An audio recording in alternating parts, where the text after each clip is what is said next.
नमस्कार दोस्तों। कभी जम्बूद्वीप भारतवर्ष और आर्यवर्त के नाम से पहचाने जाने वाले हमारे देश का नाम आज भारत और अंग्रेजों की भाषा में इंडिया है। लेकिन आज का जो भारत हमारे पास है वो भारतवर्ष का एक छोटा टुकड़ा माना गया है, क्योंकि अभी जितनी भूमि भारत देश में है उससे कई गुना ज्यादा भूमि पर अलग अलग देश बन चुके हैं।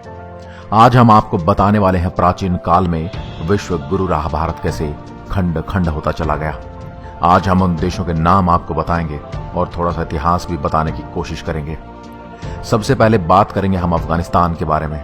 गांधार और कंबोज प्राचीन काल के राज्य थे जहां हिंदू राजा राज्य करते थे। उसके बाद यहां पारसी और बौद्ध धर्म के राजाओं ने शासन किया, लेकिन बाद में इन भागों को मिलाकर अफगानिस्तान बना दिया गया। इस देश में अपना राष्ट्र धर्म इस्लाम बन चुका है। बात करें पाकिस्तान की, 1947 से पहले भारत देश का यह हिस्सा था और ये सिंध के नाम से जाना जाता था, लेकिन बाद में है अलग देश बना। पाकिस्तान में अपने देश का धर्म इस्लाम रखा। आज भारत का सबसे बड़ा दुश्मन भी यही है और आतंकी फैक्ट्री चलाता है। बात करेंगे तीसरे देश की जिसका नाम है बांग्लादेश। 1947 भारत के विभाजन के बाद बंगाल से कटकर पूरी पाकिस्तान बना।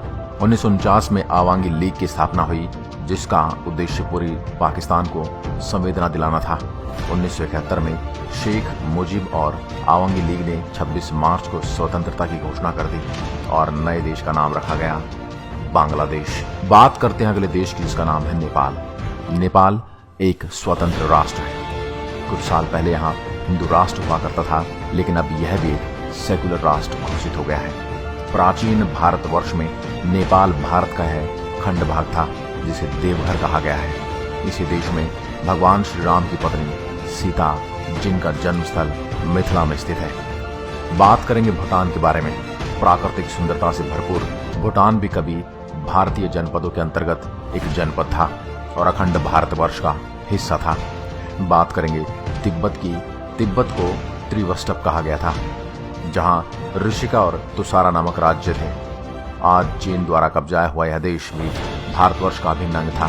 तिब्बत में पहले हिंदू, फिर बाद में बौद्ध धर्म प्रचलित हुआ और यह बौद्धों का प्रमुख केंद्र बन गया। बात करते हैं अगले देश की जिसका नाम है म्यांमार।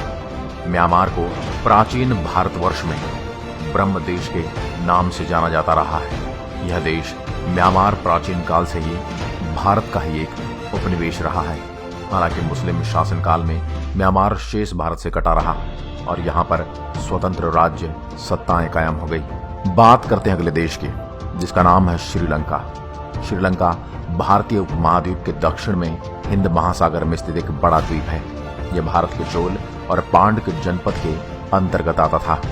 कालांतर में यहाँ के सिंगल राज ने बौद्ध धर्म अपनाकर इसे राज धर्म घोषित कर दिया।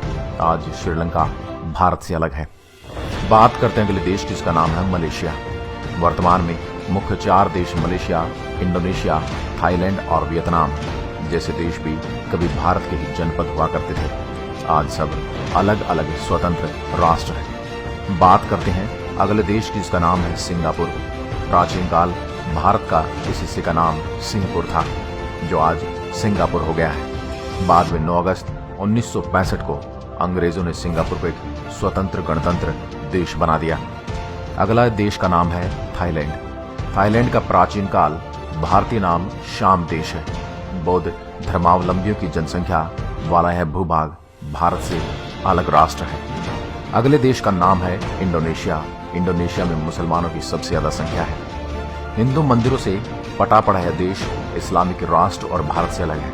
यही विश्व का सबसे बड़ा हिंदू मंदिर भी है, जिसे परमानंद मंदिर भी कहा जाता है। अब बात करेंगे अगले देश की, इसका नाम है वियतनाम।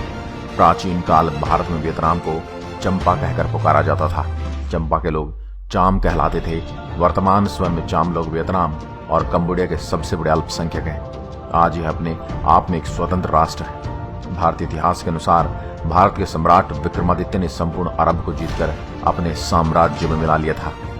भारत में आज जो लोग जाति में बट रहे हैं, उनसे हमारे देश को खतरा है, क्योंकि हमारे देश की राष्ट्र विरोधी ताकतों की बुरी नजर है और वे हमें आपस में लड़ा रहा है। इनसे सावधान रहना होगा।